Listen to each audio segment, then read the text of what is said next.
Good afternoon, kia ora tātou. This is a familiar spot for me as an advertising guy. It's either straight after lunch or end of the day when we get put on, which are the kind of down times of any conference. So what I've learned is that if I'm boring myself when I'm putting a presentation together, it's not going to work. I have a very limited attention span. I'm 59, I'm a Gemini. And if I'm boring myself, it'll bore you. So this didn't bore me putting this presentation together, so hopefully it won't bore you. I've also learned that trying to get people to take notes and all that kind of stuff, please don't do that. Let's just have some fun together for about 30, 40 minutes and look at this very, very interesting and dangerous world that we find ourselves in. That's the slide here is the slide that we welcome people into the agency, new clients into the agency, or existing clients when we're presenting a new campaign. And it kind of freaks people out a bit, still does me, but it's true, is we welcome people, we're generous, we're hospitable, but you're entering a realm of creativity, which is a very dangerous place. There's no such thing as safe creativity. So while this is an exciting space to live in, we say to our clients, it's also a place full of menace and danger. So we've got to be awake to both of those dynamics at the same time. I think that's also true of this age we live in now, in the year 2016, which is almost done. I read with huge interest that British scientists think they've discovered a cure for HIV/AIDS, which is fantastic. I read recently also that driverless taxis will be available in Singapore from 2018. We've got Chinese scientists who've discovered a way to use a graphene-coated roof to generate electricity from raindrops. So this is a wonderful age of discovery and achievement, and we should say hi there to it. At the same time, what's really interesting is that technology is disrupting everything. Anything that's structured vertically, governments, countries, corporations, families, religions, it is disrupting all of those things in ways that we cannot imagine. And I was thinking the other day that the world's largest car company, Uber, doesn't make or own any cars. And the world's largest accommodation provider, Airbnb, doesn't own any rooms or hotels. So what do you do if you're a vertically structured, conventionally structured business in this new age where the competition is now coming from places that we didn't dream of? And this kind of stuff is affecting brands, great brands, who for years have been stable and still are extraordinarily healthy.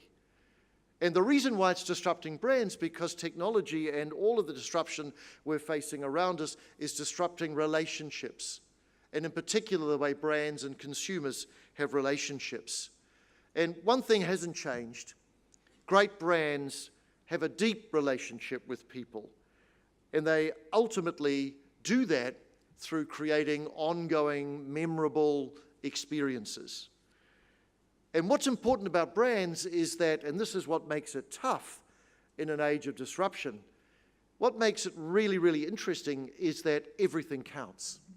So Jeremy Bullmore, who's one of the great brand experts from around the world, said consumers build brands as birds build nests from scraps and straws they chance upon. And you would know, and I know, that when it comes to a brand, what can break the relationship is the smallest little thing, which happens almost haphazardly. And here's an example of that. When I was in Melbourne running Clemenger, they're a really large agency, about 280 people. A lot of people wanted our business. And so I used to get invited out, as no doubt you are, by people who want your business. And I remember distinctly, there was this enormously expensive dinner I was invited to. Very intimate dinner. The particular company trying to get our business had spent a lot of time and a lot of money into making this dinner happen. And I was very grateful to be invited, and these were nice people. And it was all going well until we were ushered into the dining room, and there was my name tag by my chair, or by my place. And they got the name of my company wrong. Instead of Clemenger BBDO, it was Clemenger BDO. And all I remember was feeling immense disappointment and also some amusement that all of this money and all of this time and all of this care went in, and one small thing, a scrap and straw that sometimes we chance upon, breaks the relationship between the consumer and the brand. And it used to be different, actually, because it was a more certain age, even 10 years ago. And when I was a young CEO, I became an advertising agency CEO in the urinal of a restaurant in Wellington called Il Casino. That doesn't happen anymore, unfortunately. The industry's got quite dull, but it did happen in the urinal in 1992 at the Il Casino restaurant in Wellington. When I was a young CEO, shortly after I became one, we all read this book, which Jim Collins and Jerry Parass wrote. Do you remember it? Built to Last, They're Good to Great, all of those things.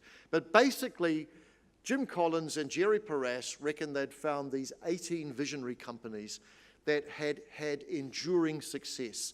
And their thesis was that these companies would have enduring success into the future.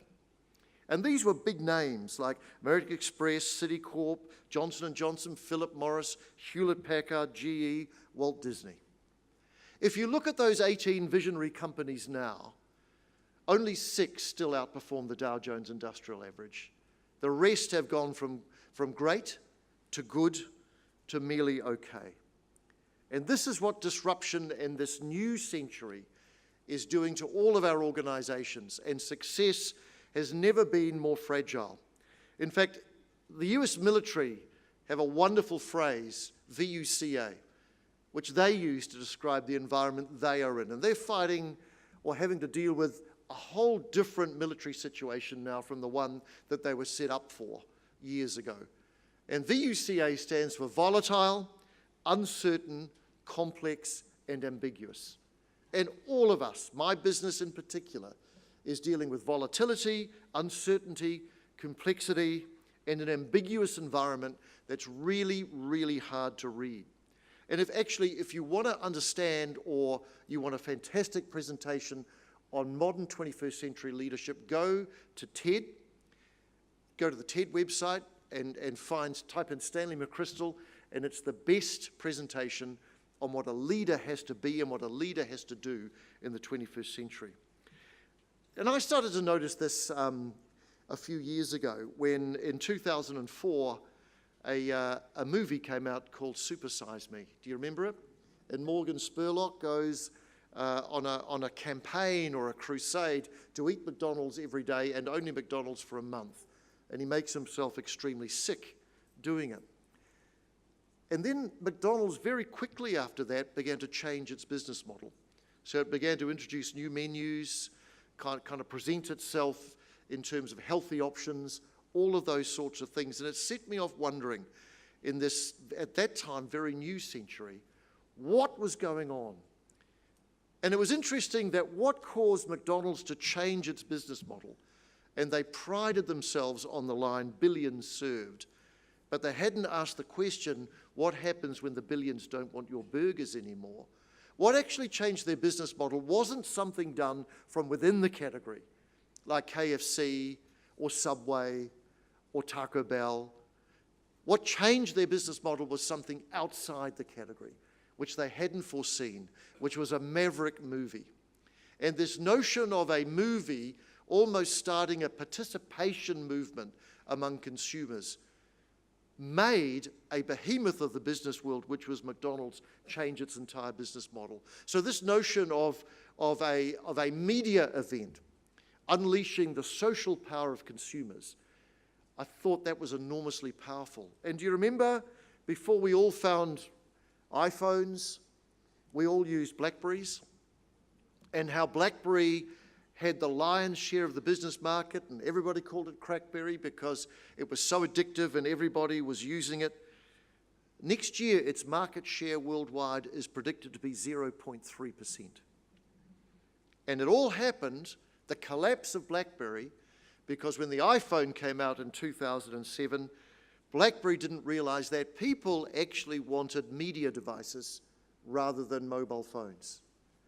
And if you're like me, and you lose this thing, which I did in Israel earlier this year, can you describe the feeling of desolation and bereftness because you've lost your life? This is no longer a piece of technology. This is your life. This is an emotional relationship between this piece of technology because it's you. It contains everything in it that's important to you, and you reach the people and things that are important to you through this. Really, really interesting. I saw an amazing interview with a replicant earlier this year.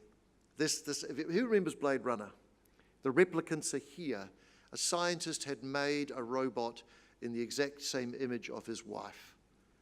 And the replicant the interview was with the replicant. You couldn't tell the difference. And the replicant was struggling, interestingly, with confused emotions about her identity, which is I talked to a lawyer friend of mine and said, what does that mean from a legal, ethical point of view? He said, it's a nightmare, because once beings become sentient, how do you turn them off? So it's going to get more and more exciting, and I just thought for my business, we are each of us going to have a replicant helper in our places of work and places of in our homes. And they will be advising us, because if they are capable of learning emotion, then they're capable of advising us about brands. So my business and your businesses have a whole range of new consumers who are robotic coming on stream that we're going to have to reach and influence somehow. And hopefully I'll be long gone by then, but that's going to be really, really interesting. So then this world of new competition, just to give you another example, what's going on out there, and what makes me excited and terrified at the same time. And we handle Mitsubishi Motors as an agency. I worked on Mercedes-Benz in Melbourne. I've worked on BMW. Came across a study of mobile phone behavior worldwide. Yes, it's really interesting. There's 98% of people want their mobile phones with them 24 hours a day. Yes, we're all kind of in that set.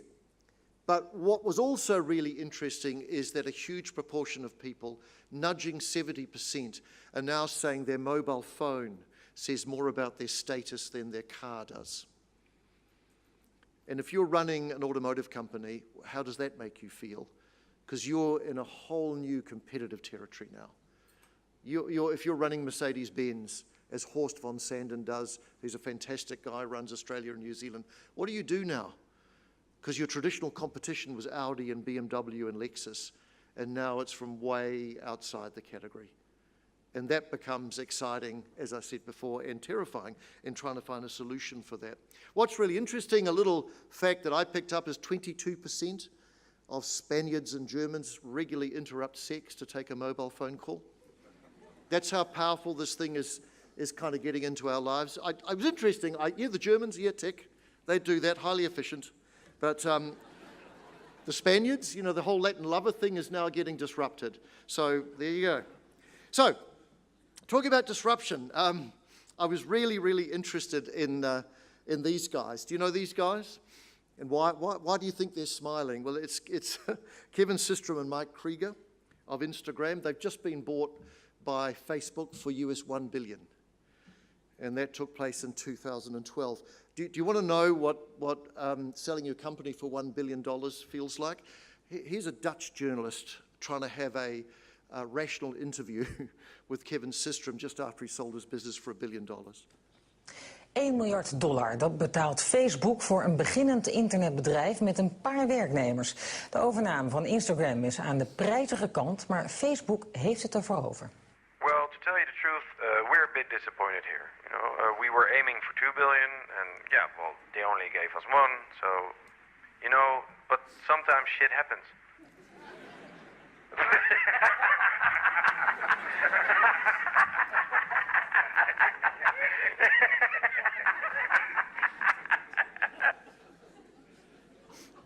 So, that's what it feels like. And my warning to you, if you do get into the field of broadcasting and media, don't interview somebody who's just sold their company for $1 billion, because the interview will be completely irrational, as it should be. What's really interesting about that, though, and there was a great tweet, which was, why was a small startup with only 13 employees able to build Instagram while a company like Kodak was not? Kodak, huge resources, worldwide company, years in existence, owned this territory, couldn't do it. couldn't do it, but this little startup could.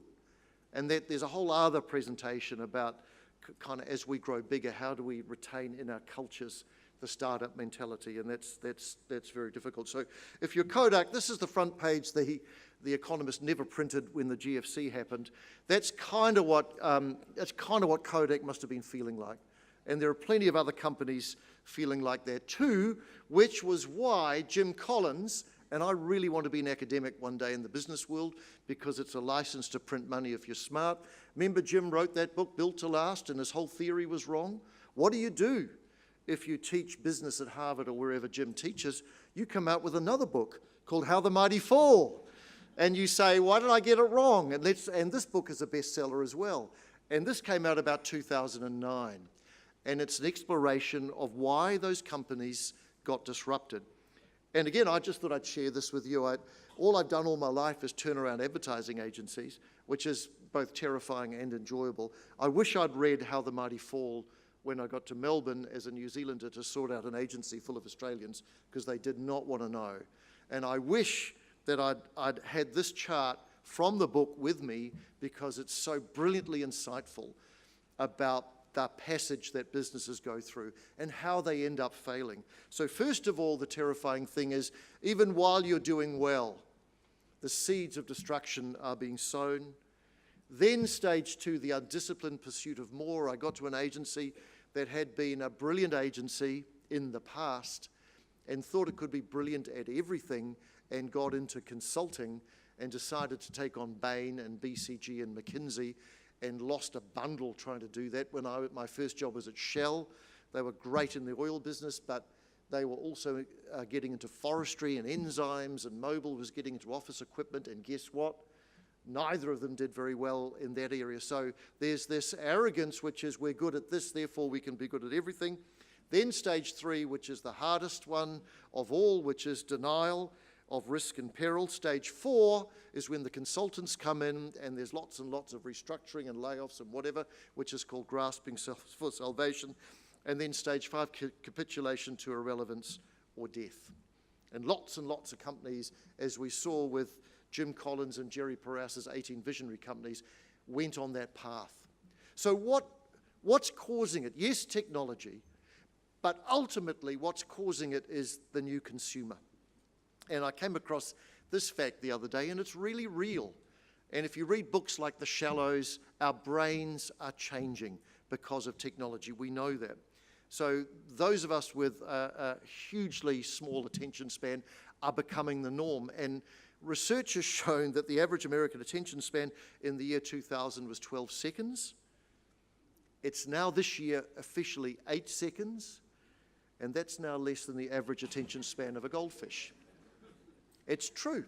And if you've got children, I've got 4 kids, and from 21 to 29, and they are multi-screen people.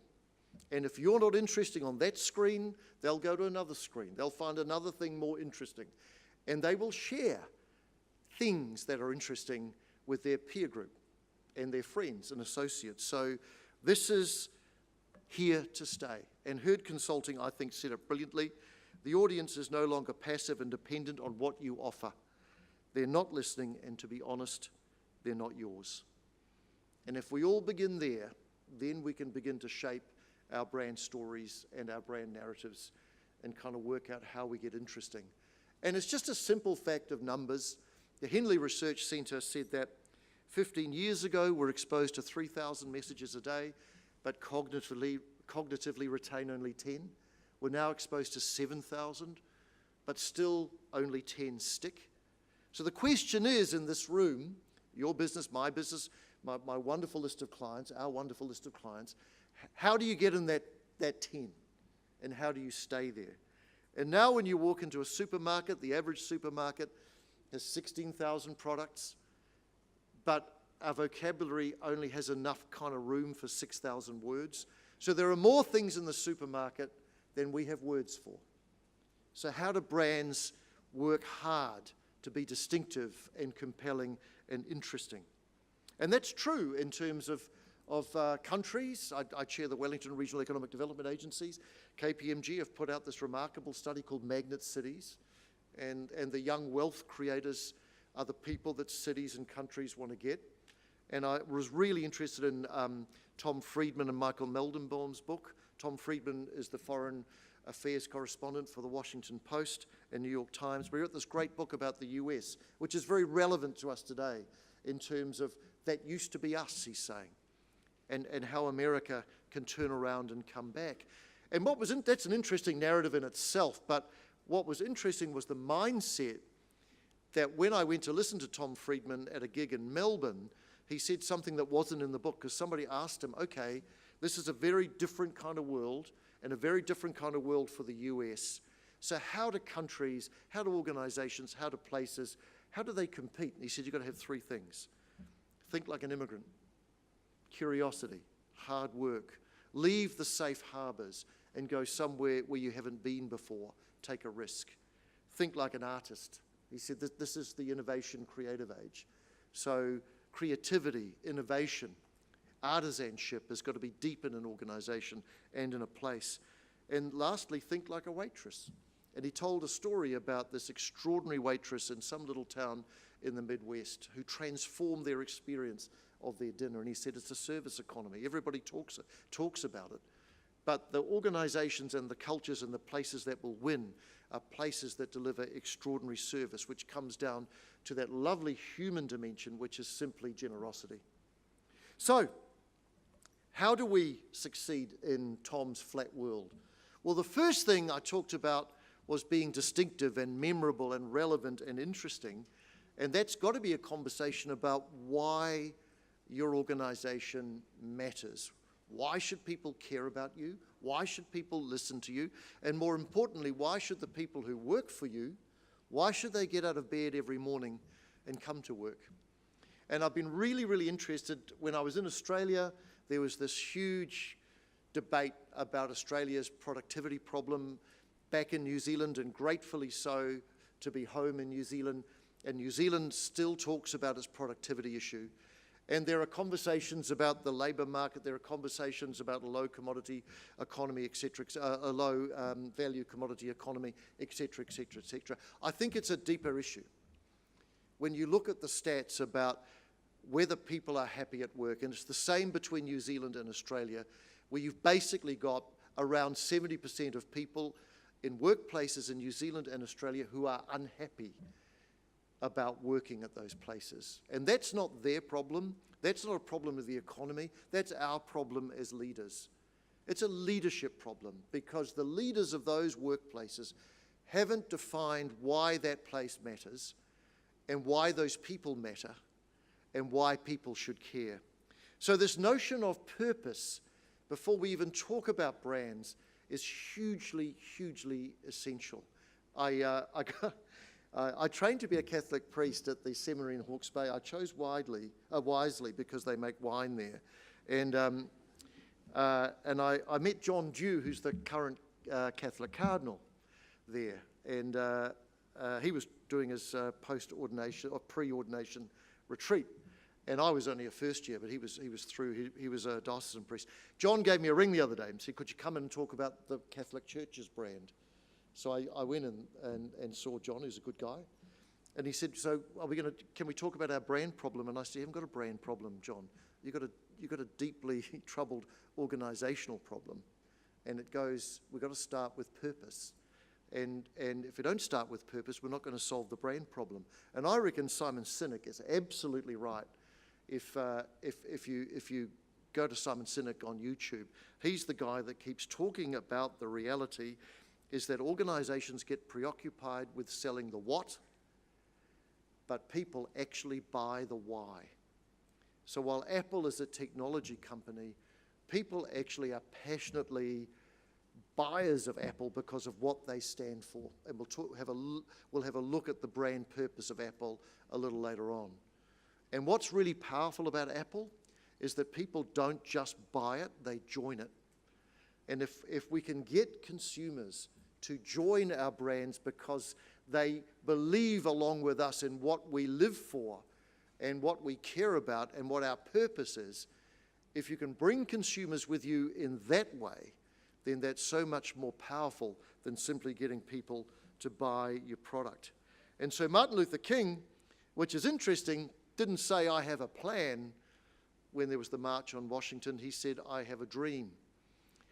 And it's a really interesting, if you go through that speech, his speech was actually failing. He was caught in a prepared speech about cashing a blank check until a woman yelled out to him, tell them about the dream, Martin.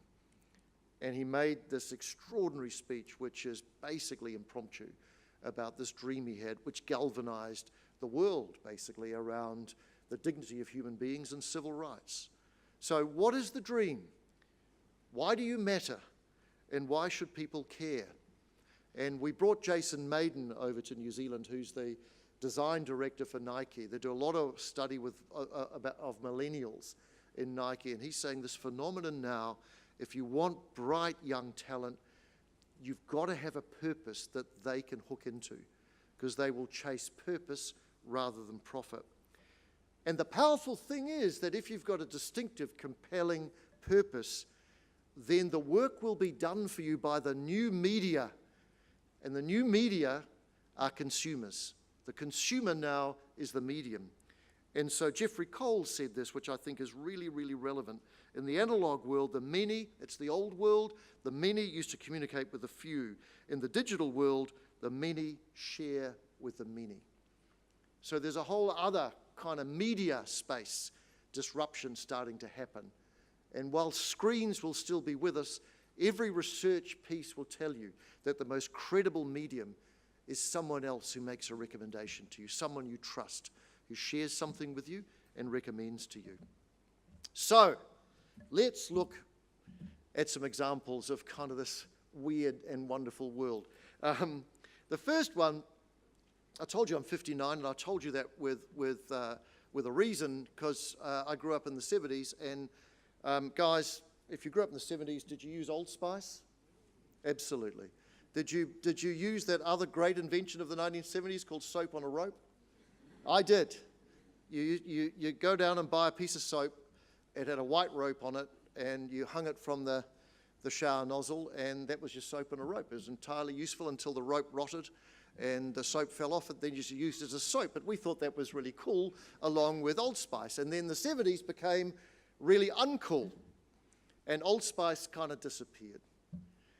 And then the inventors of Old Spice, Procter & Gamble or Unilever or whoever it was, in about 6-7 years ago, thought, this is interesting, old brands are coming back. So why don't we bring back Old Spice and see how that goes? And they were very smart people, because the first thing they did was to find their purpose, and it's here. We make antiperspirant and laughter. That was basically the brand purpose. And so out of the blue, Old Spice was relaunched. Ben, are you ready to go with this piece of work?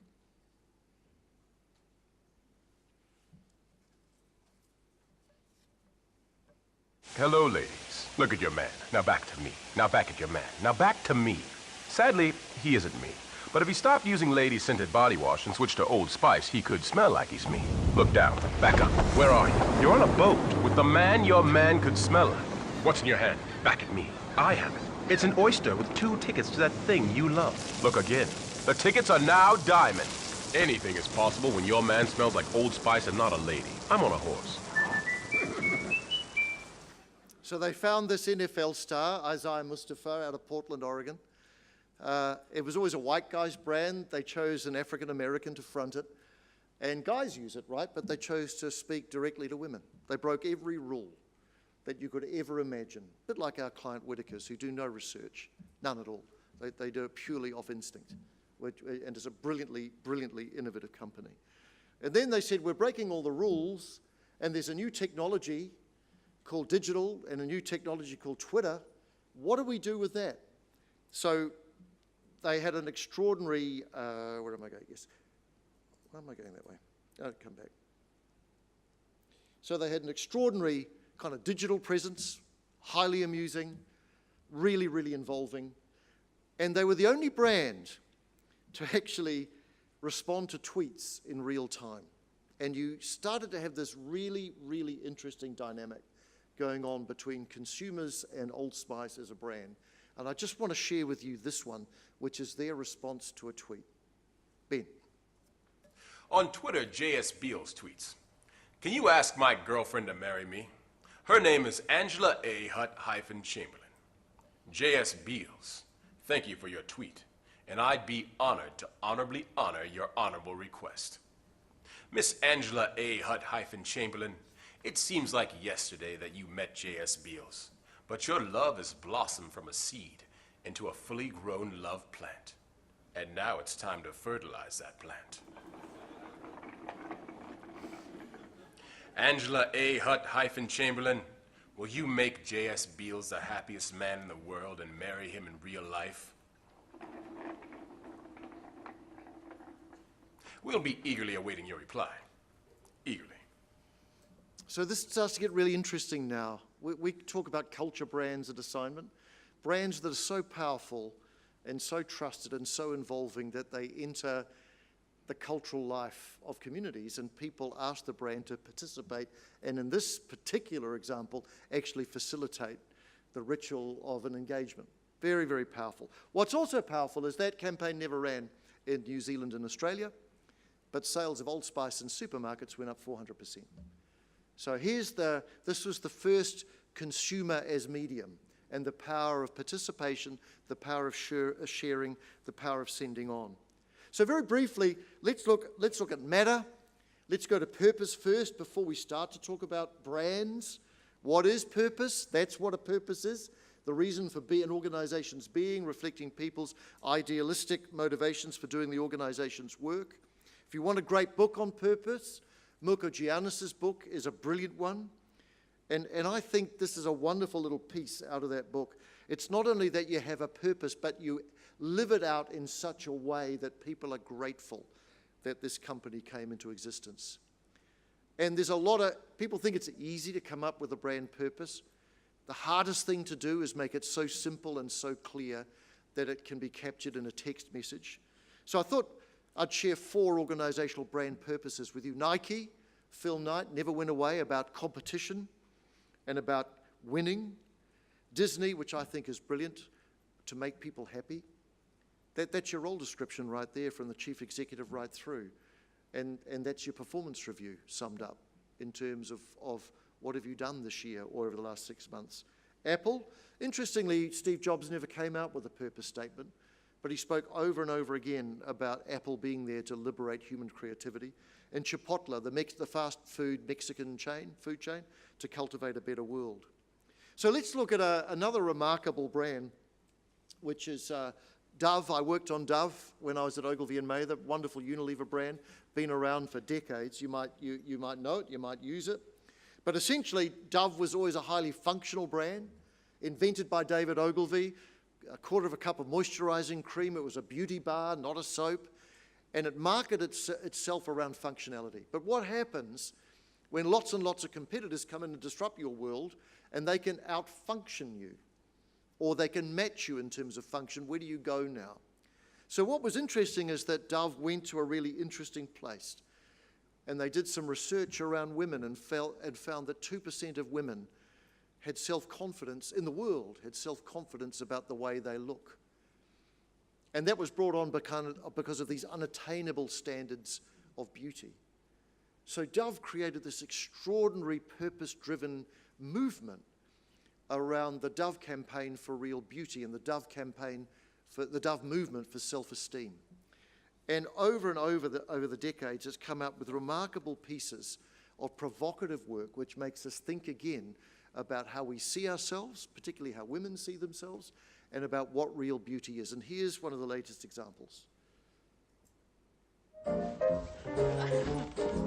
Peekaboo, I see you sitting in the corner, looking kind of blue. Don't you try to hide, you know who. Peekaboo, peekaboo, I see you. Peekaboo, I'll kiss you, keep you out of mischief, make your blue skin do. Silly to be shy with you know who. Peekaboo, peekaboo, I'll kiss you. Peekaboo, I love you. Better make your mind up that you love me too? 'Cause you're gonna marry you know who. Peekaboo, peekaboo, I love you. Peekaboo, peekaboo, I love you. Fantastic campaign, brilliant movement, and that's a beauty bar. The other really interesting thing that's happening at the moment is the visionary kind of work that Tesla's doing, not just around, well, about everything really. Elon Musk is an extraordinary individual. His latest thought that human life is too bizarre to be simply random. There must be somebody controlling this extraordinary sort of space we find ourselves in. So here's a car, right? Here's an electric car. They're now to driverless cars. So how do you break through? Yes, there's something interesting around electric cars, something interesting around driverless cars. But what do you stand for? And again, why should people care? And they've done this remarkable purpose piece where they have Nikola Tesla narrating it. And it captures in 30 very powerful seconds what Tesla stands for.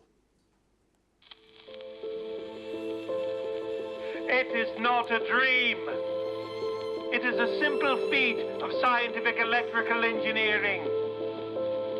Electric power can drive the world's machinery without the need of coal, oil, or gas.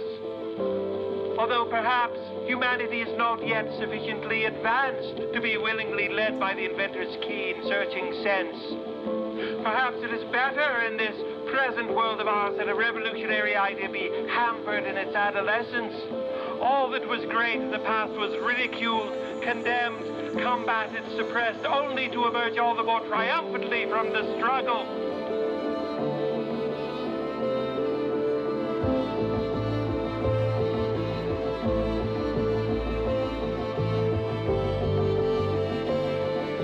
Our duty is to lay the foundation for those who are to come, and to point the way.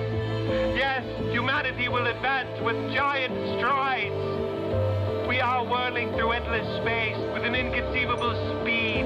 All around, everything is spinning, everything is moving, everywhere. There is energy.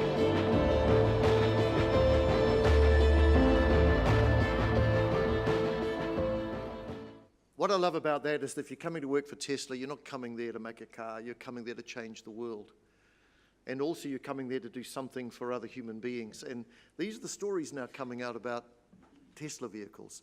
They're kind of not about speed, and they're not about efficiency, and they're not about how they look, but they're about saving people's lives.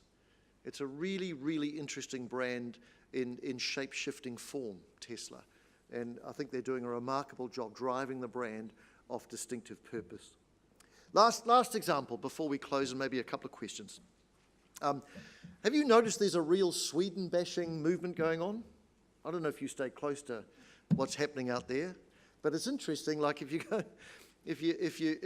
go on the internet, there are all these sites, 5 reasons why you shouldn't go to Sweden. I've never been to Sweden, so I'm kind of interested in as to why people have got a downer on Sweden. 10 things I hate about Sweden, and what's wrong with Sweden. And it was interesting that I noticed, because I look at regional or national destination marketing campaigns, that the Swedish Tourist Board had come out with a really, really interesting campaign to promote Sweden. And I mean, I don't know, would anybody think that Sweden would be your first holiday choice for a destination? Man, it looks fine to me. It makes kind of nice cars. Had a little aberration there with ABBA for a while, but looks, Stockholm looks a nice city, looks absolutely beautiful. So what do you do if you're Sweden and everybody is against you and people are writing on the net about don't go to Sweden? You come out with a really, really interesting campaign, and the interesting thing about this campaign is utterly peer-to-peer. There's no intermediary. So it allows consumers to talk to each other in a really, really clever way, and the campaign is called The Swedish Number, and I'll share it with you now.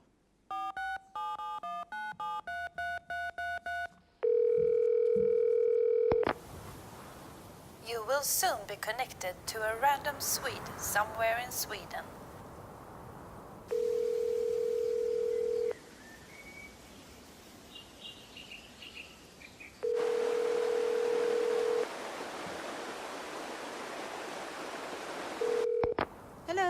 Sweden speaking.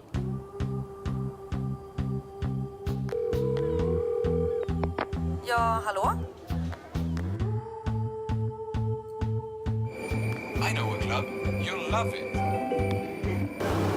It's morning here.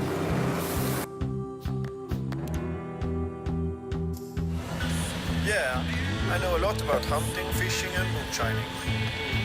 Listen to this!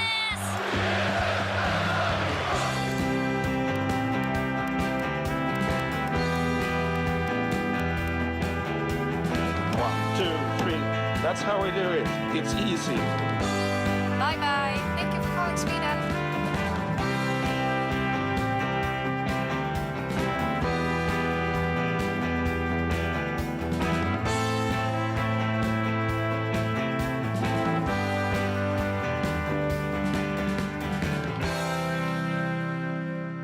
I love it because, again, it breaks all the rules. Most destination marketing campaigns have the place yelling at you.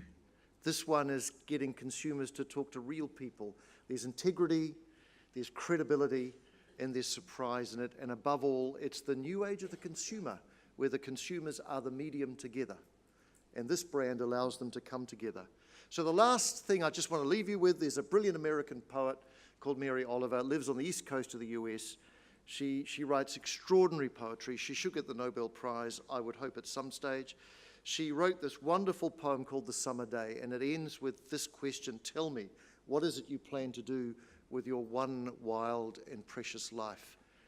I hope I've shared with you and hopefully maybe enlightened you and provoked you around the challenge facing brands and how brands can be resilient, and organizations too, in this wonderfully complex, exciting, but also dangerous century.